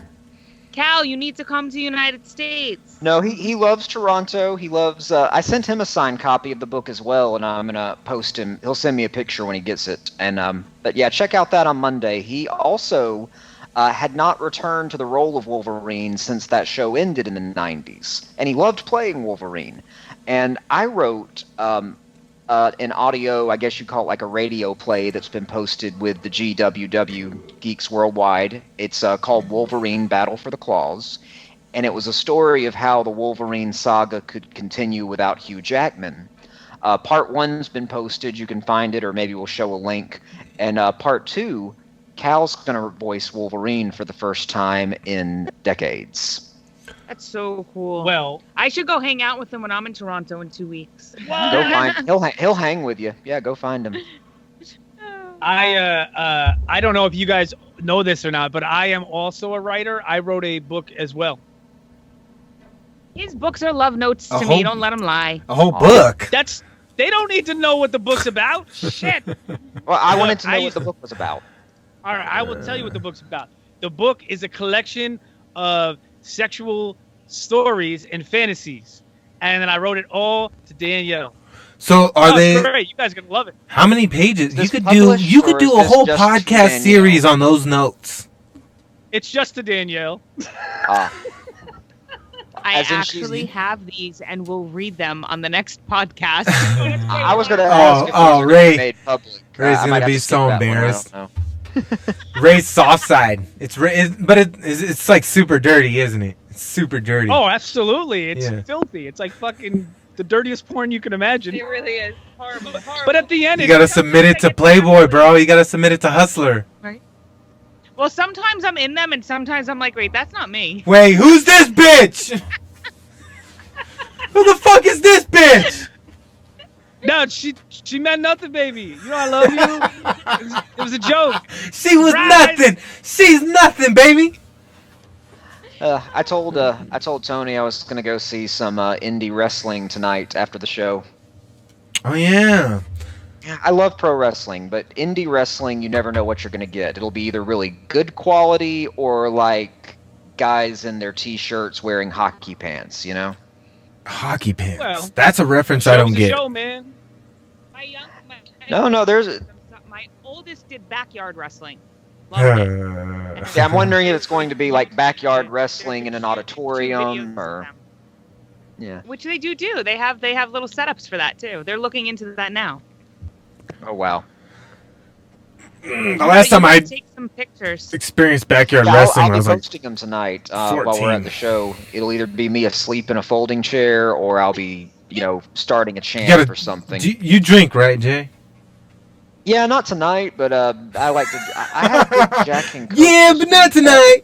I feel like those events you need to be drunk. Tonight. Well, I'll be doing the driving tonight, probably. Oh, bummer. Yeah, you don't want to be. Or I want to be able to drive if I need to drive my friends. Just don't drink. One of them don't drink that much. A wrestler himself. One of my friends is a wrestler. I'll give a shout out to him, Kevin. He goes by Kevin Cash. Kevin Cash. There's dollar signs on his pants, aren't there? He appeared on Monday Night Raw back in 2008. That's fucking tight. Yeah, he was an extra. Yeah. He showed out. There was a wrestler by the name of Mr. Kennedy at the time, and he dressed up like him, but he's a little person. Like Kennedy? No, my friend, not. Oh. He dressed up as a midget version of Kennedy and ran out and did a battle royal with small versions of other wrestlers. So that was the spot they did back. See, what I heard was I knew this wrestler as Mr. Kennedy, and he played Kennedy, and I was like, wait, what? No, his name was just Mr. Kennedy. That was his gimmick. He wasn't actually like President Kennedy. No. Okay, I get what you're saying though. Your friend's the midget. Or the short person, or the individual with dwarfism. He calls it midget wrestling. I've always asked him. That's what it's called. That's what he calls it. Midget but in the wrestling, age of political correctness, in the age of Bill Nye, Oh, they've got breaks my heart. Wrestling comes from a carnival roots, and they would call people by names that we would think were outdated, but a lot of them have stuck around. And that's been kind of one of them. But yeah, Kevin's been doing it for years. I'm not sure about what this show is going to be tonight. The posters look good. We'll have to check it out. I'll post some pictures for us. All right. Fuck yeah. please. Fuck yeah. All right. So, what time is race show starting? Naked Porch? Yeah. Naked Porch, we're going to start 8-ish, but, we got some things to do before we're going to start anyway, so we got a little time. Okay, good. I'm just checking in on the time. I appreciate that, because we live in different universes. To run soon, no? Yeah. So. Yeah, because Jay lives. I may need to run out to go and get my daughter from work, but she may be staying with her boyfriend tonight, so I'm not sure. Yeah, they'll drop her off. No, she'll go with him. Oh. I only need to get her if she's coming home. All right. Well, I don't know if you guys want to touch on this North Korea deal, because as Ray might know, this show has always supported Kim Jong-un in his pursuits. Yeah, oh yeah, you guys are big fans, loving the stuff that's going on over there in the Korea. See, that's going to give us another. That's going to be another clip to take out of context for you, man. Oh, it's so good. Kim Jong-un is my nigga. You're going to be a meme tomorrow. Oh boy, here we go. Now I didn't yell at you a bunch of times about using that damn word. I can't help it, man. I grew up in the ghetto. It's ingrained in me as much as fuck is. Don't get me wrong. I've said the word a million times myself. I can't help it. It's hard. Though, because people take it Yeah, I know, and I know. I think it's changing. It's a gray area now. Like it is. It's so gray. It depends on whether you want to be offended by it or not. Exactly. What it comes down to. There's context. If I'm face to face, context. If I'm face to face with a buddy and we're saying it to each other, that's one thing. But over the air, I tend to avoid it because I don't know who's listening and who's going to take that out of context. That's true. So that's why I yelled at you for you. Yeah, and I was writing my book in the year 1929 and 1937, and I do have characters who I knew, like if I was being historically accurate, they would be called that a lot. It would be used frequently, and I just chose not to include it.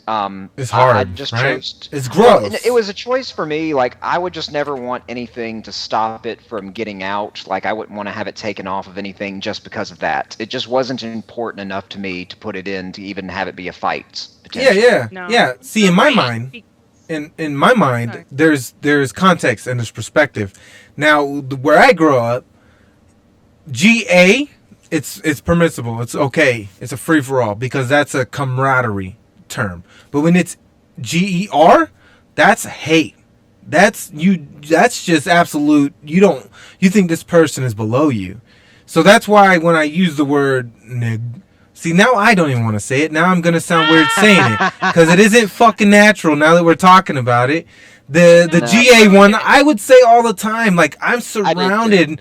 And my very first girlfriends were black. I grew up around black families up until high school. And then high school it transitioned to Mexican families. But, like, I've never had my own specific race. I've never had anything to attach myself to. No family, no race. Nothing. It was always about the people around me, my community. And the community I grew up in, that word was used as like bro or brother. Like it's a camaraderie type thing, just like now dog or whatever. Background? But, huh?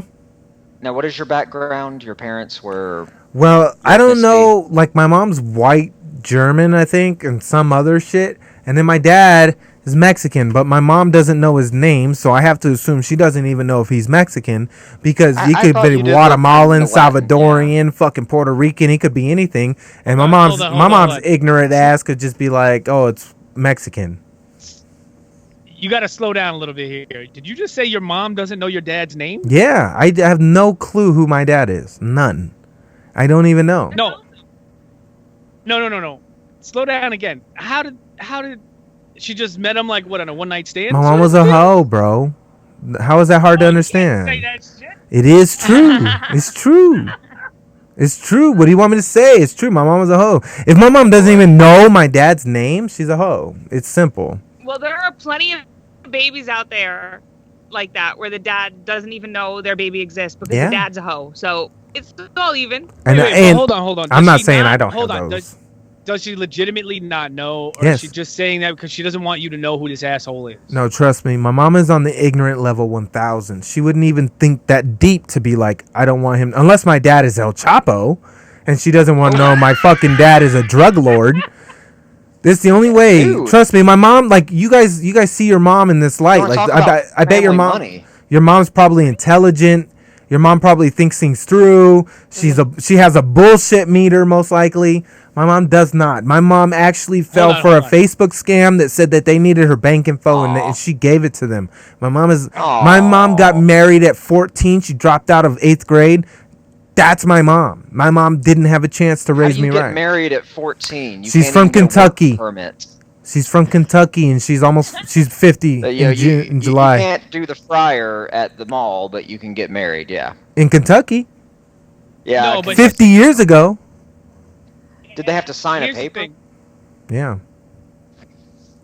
My mother, I don't really talk to at all. I don't get along with her only because she's super Jesus-y and everything kind of relates around that. And it's just like, she's crazy. I don't want to deal with this shit.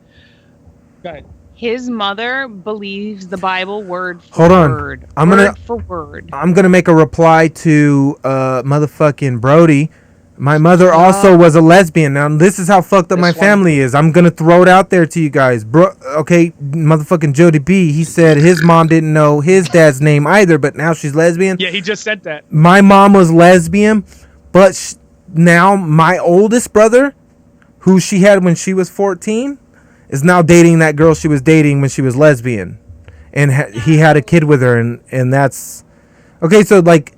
You would think I'm from Arkansas or Kentucky or fucking somewhere like that, right? Track of all this. This is the fucked up world that I come from. I love it, man. That like it's that's what makes you. I guess so, yeah. Same thing with my mother. That's what makes me. At the end of the day, I don't get along with her. I don't talk to her, but once in a rare fucking occasion.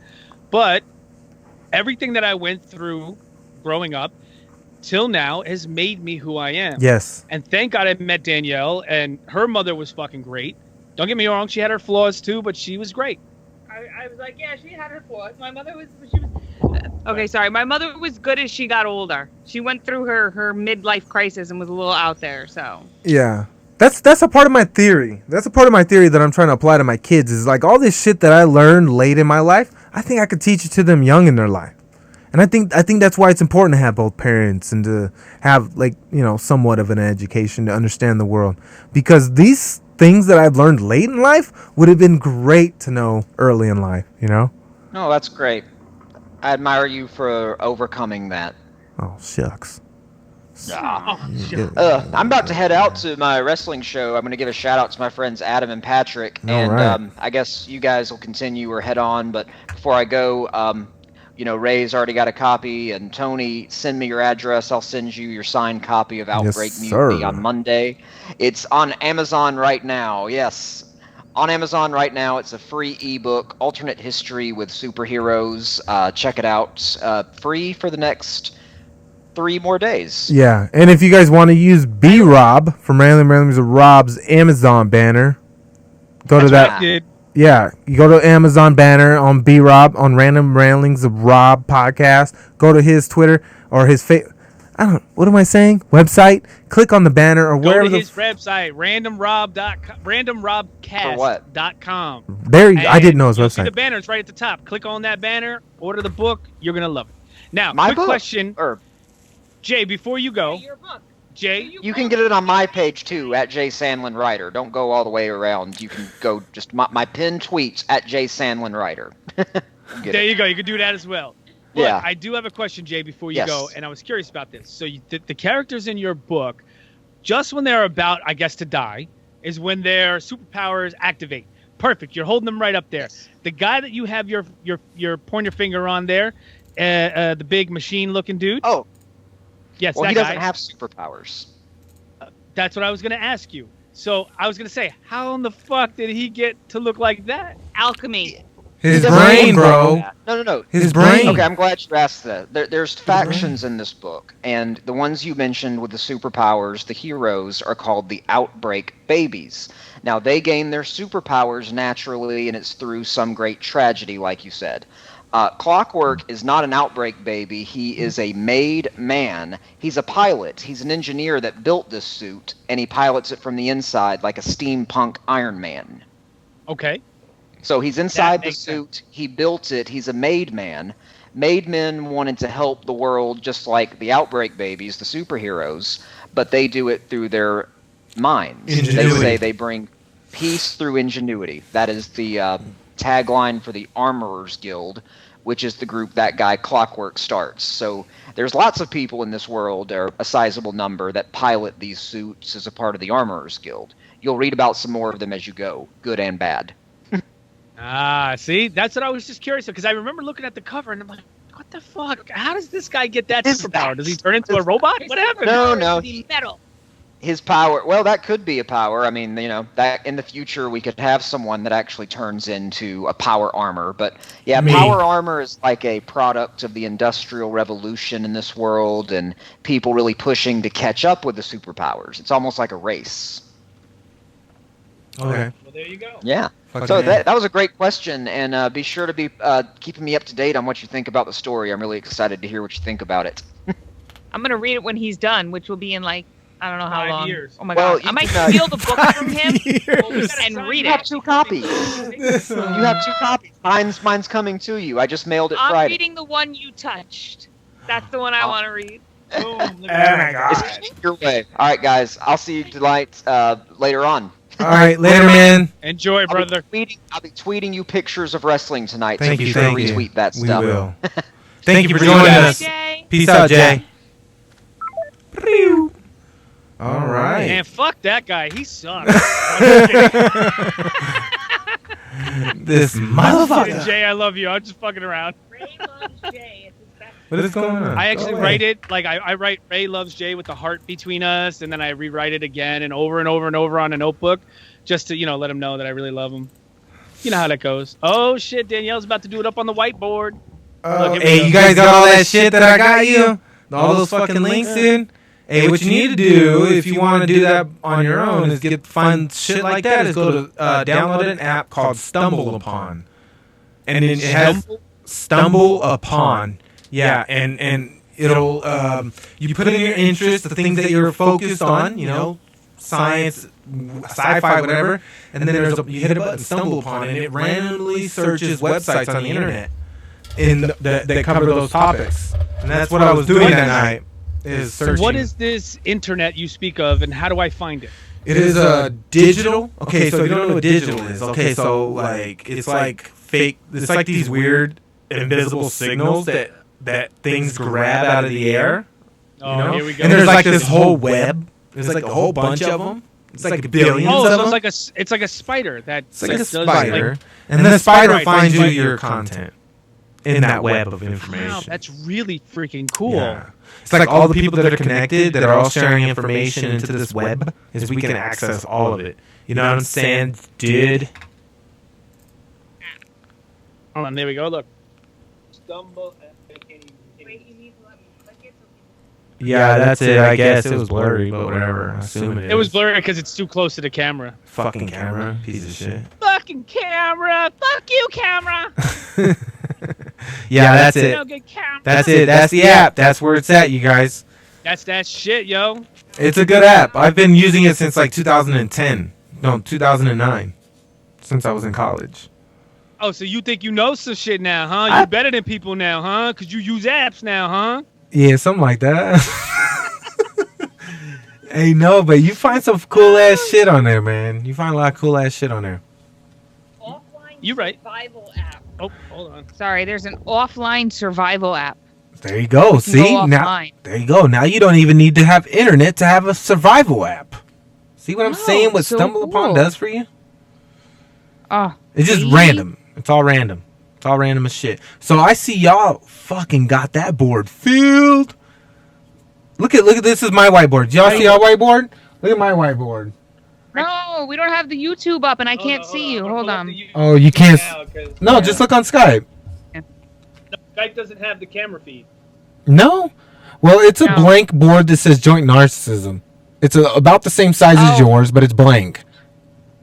Well, ours is the Naked Porch Subjective Evaluation. That's what ours is. So professional. Actually, when you pull up the YouTube feed, it's hilarious because it's still got Jay Sandlin in it. It's lagging. I couldn't figure out. You know why? I'll tell you why. Hold on. I don't have the settings right. I don't have the settings right to make it not lag. And I was trying to do that before we started the show, but I'm a very punctual person. So if I feel like I'm running late, I'm not gonna fucking spend more time on making it perfect. I'm just gonna do it. You know what I mean? No, I heard you. I'm with you. Ray's getting to the actual. I'm getting to the section where you're going to show the whiteboard. So, okay, Jay's about to leave now. All right.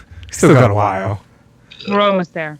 So, what's his name's not recording on this episode or what? Chris? Chris? Yeah. Nah, he's home. He's got to take a shower and have some sexy time with himself. Is he going to do this show this week or what? Oh, yeah, of course. Oh. But, you know. I'm not talking about for me. I'm talking about for the next episode for you guys. Because I'm going to jump in on that. Yes. Yeah. Okay. Yeah. So what happened was, see, Chris is like a what do you call that? Like a prima donna. And he's like, he was saying last night, I can't do 2 shows in one day.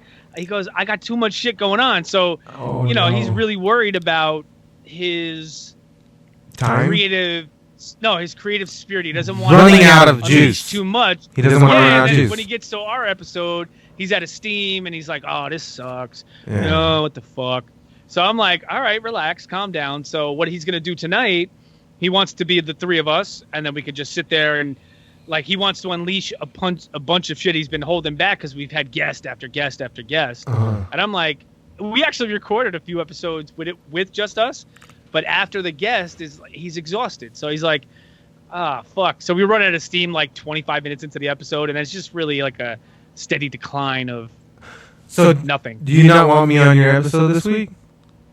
No, we don't want you. We don't like you. Shit, I'm going to have to hang out with these kitty cats. I like. Oh wow. Yeah, hold on. Chris, it's gonna be the Chris show this week because he's been holding back. So it's gonna be all about Chris. That's actually true. Chris has a lot to say.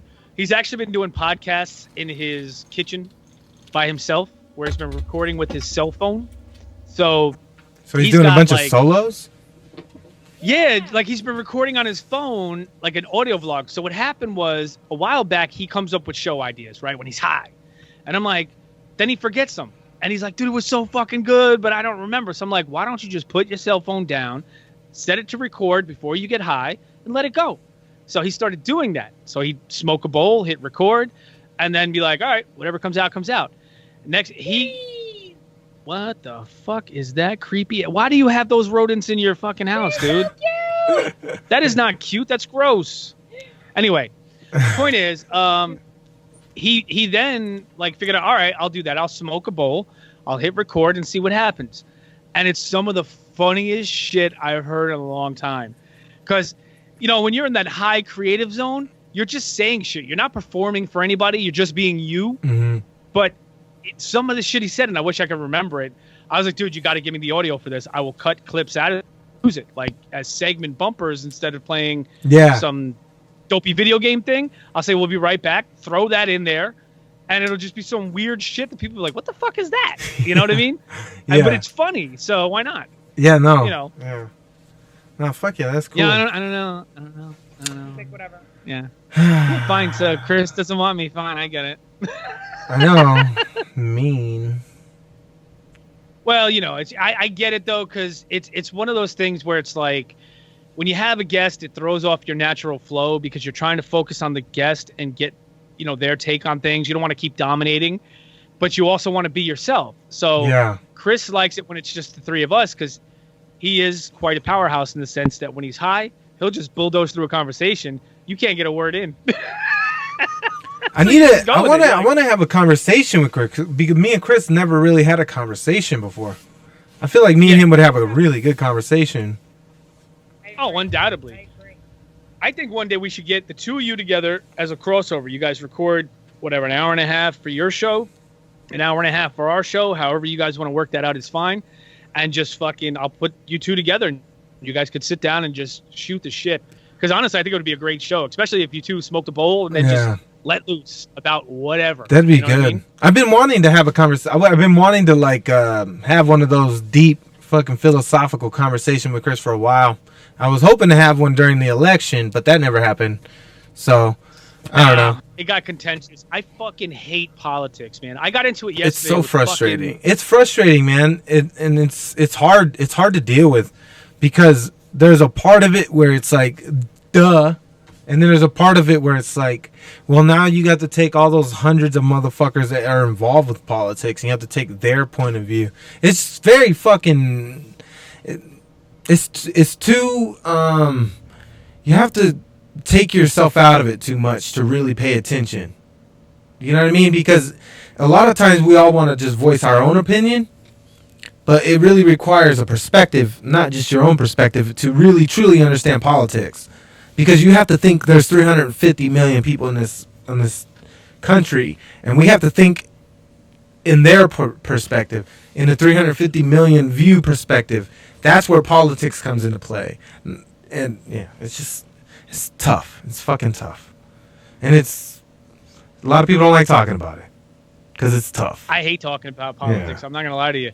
Politics is one of those things where, honestly, the minute Chris starts with it, I shut up. Yeah, I noticed. You shut down. I back out. Yeah. Yeah, because there's nothing that I want to add to it that's going to add any value to the conversation, for one.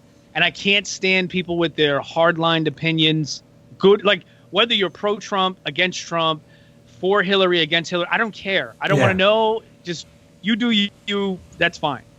You know what I mean? So, for example, I'll give you a funny story. So yesterday, I'm listening to Fifth Cast, new episode, right? Love those guys. So I like to live tweet episodes. You know, I do it with yours. I do it with Rob's. I do it with Fifth Cast. I do it with anybody I listen to. Yeah. Unless it's like the big guys. I don't tweet their shit because fuck them. But any of the indie guys I like to support as much as I can and tweet out as I'm listening to the episode. Like something that I thought about it. Like when you had your daughter on, I thought that was fucking great. Yeah. When you had your, I don't know if it's your girlfriend or wife. Yeah. When she was on, I fucking loved that episode, by the way. Thought it was great. She should be a permanent co-host, by the way. She was fucking good. Well, she was before, but... Yeah, I'm just saying she was great on it. So I like to live tweet. So anyway, I tweet out as I'm listening to Fifth Cast, and fucking Roll Santos, you know Ro, from the World of Ro. I tweeted out, they were talking about Apple Music and how Apple Music suggests shit for your particular tastes. Mm-hmm. And my comment to that was fuck Apple. So I tweeted out, they were talking about Apple and something else, Facebook, and how Facebook's fucking with fear. So I tweeted out, fuck Apple Music and fuck Facebook or whatever, right? And Roll chimed in immediately with, and fuck Donald Trump too. And I was like, whoa, what does that have to do with anything? And I'm telling you, honestly, I was fucking pissed because I was like, what the fuck, dude?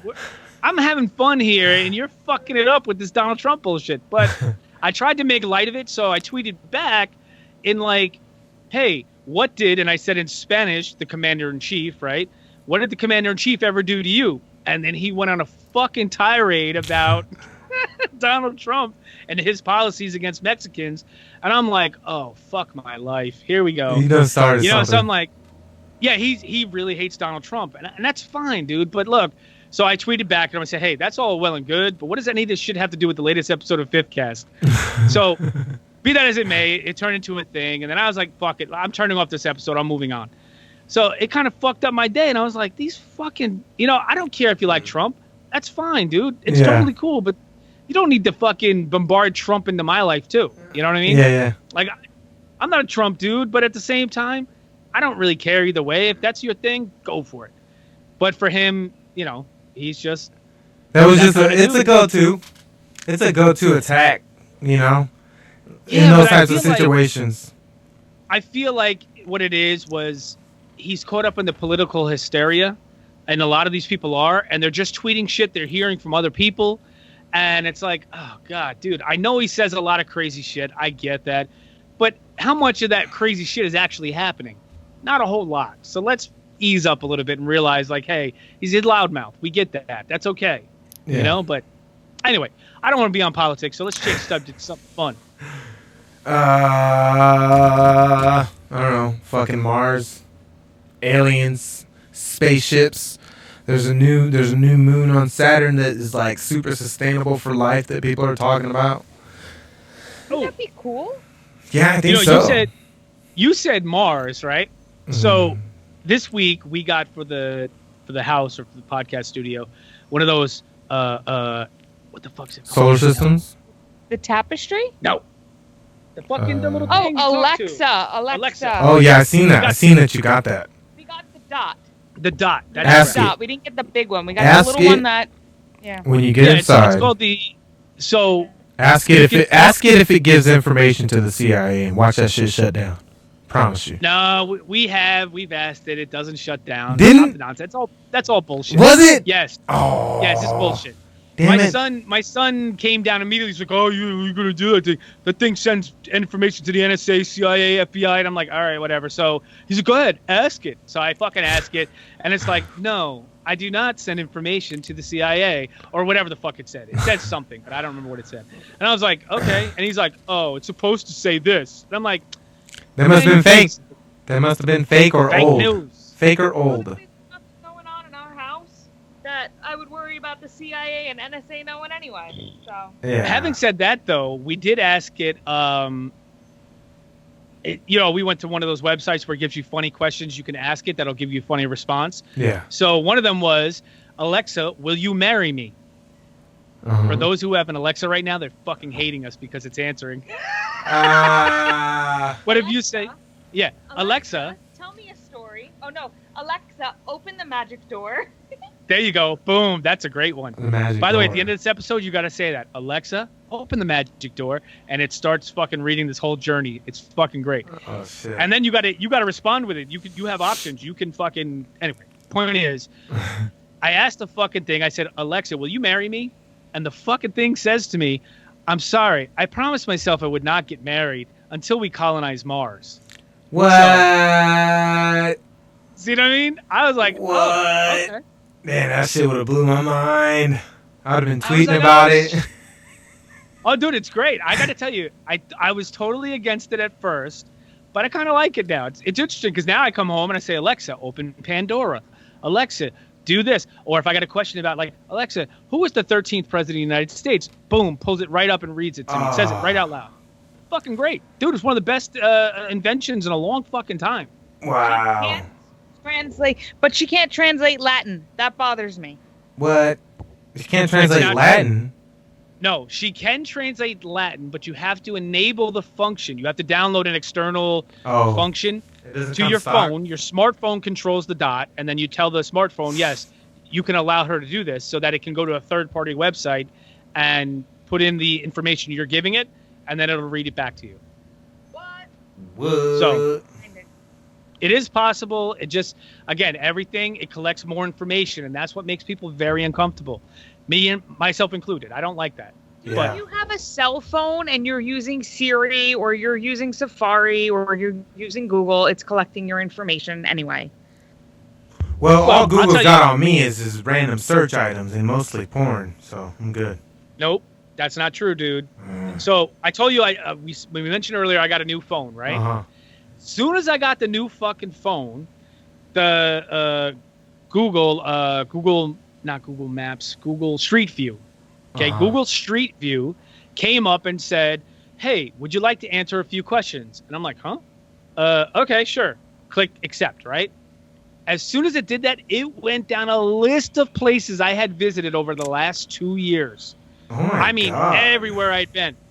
So I go to this bar called the Rye Roadhouse. It said, "Do you want to answer questions about that place? Do you want to answer questions counts that you go to every day?"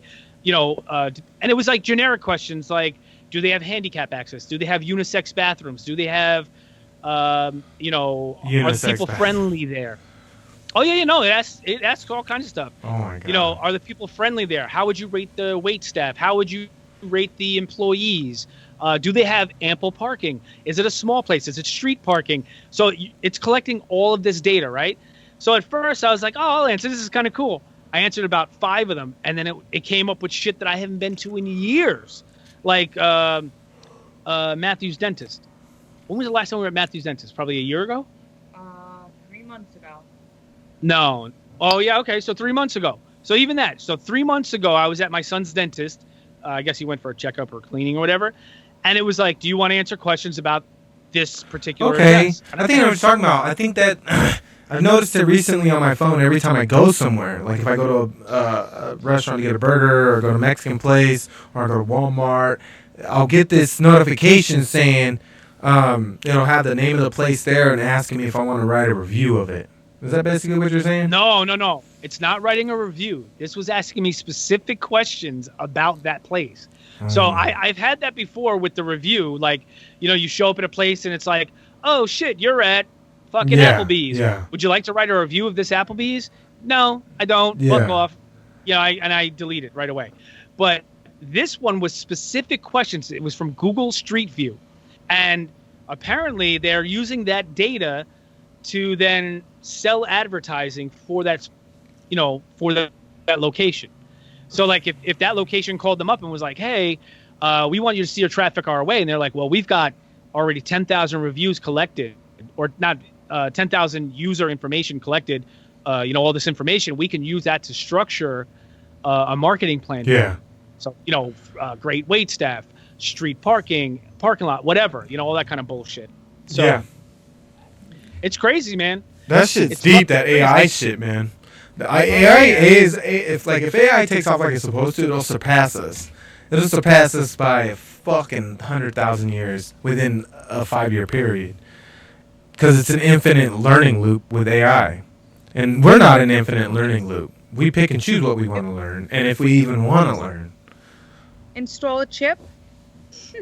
Yeah, little AI chips keep us smart at all times. Is that possible that you can integrate a chip with the human brain? So if I want to learn Spanish immediately, I can go to the fucking Spanish store, download Spanish, and then all of a sudden I could speak to somebody in front of me in Spanish? I give that... Okay, let's think. I give that 10 years. I give that 10 years and that'll be a thing. 10 years max. Because they already got these things that you can wear, right? And you can say, okay, I'm speaking in Spanish. And then you'll speak to someone holding this thing or wearing it. And it'll immediately translate. No, I think it's like earpiece. But it'll immediately translate to them in their native language. And it will also translate them in real time to you, right? Oh, it's an earbud. I'm talking about the earbuds. I don't know about that. I know they had an app for your phone that you could take pictures of foreign language information, and it will automatically translate into English or whatever your native tongue is. I didn't know they had an earbud that would do that for you. But I guess they would, because you have to have that for like the United Nations, right? So when they go there and people are talking, they just program in this guy's speaking in fucking whatever, and boom, now it's automatically now they actually got those, like, just like the new earbuds they sell at the stores that fit in your ear and they can pick up the ambiance and shit. It's the same headphone, but it's an automatic translator. So like, let's say we put the earbuds in and you take one, you give to the other person, and you can talk to that person in your native tongue, but the earbud is going to translate it into your native tongue. That's pretty cool. That's crazy, right? That's a real thing, because I know you travel a lot. You look into it. It's a real thing. It already exists. I will.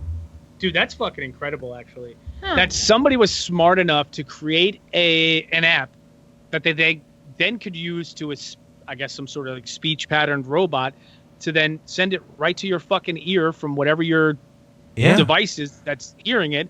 And it says, oh, okay, this is what they're saying. And I'm sure there's some getting used to it. There's a learning curve, right? Yep. So there's got to be I don't know what the delay is between where they stop talking, it hits the device, the device translates, sends it to the ear. How long is that? In the video, it was like 2 to 3 seconds. Oh, that's fucking quick. But even so, 3-second delay, it's a lot. When it's still awkward pause. You're like... Yeah, you're like, huh? Oh, okay. Now you can reply, but...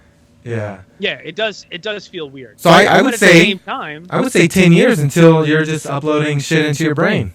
And then we're going to be part of the Matrix. And then... This is getting deep.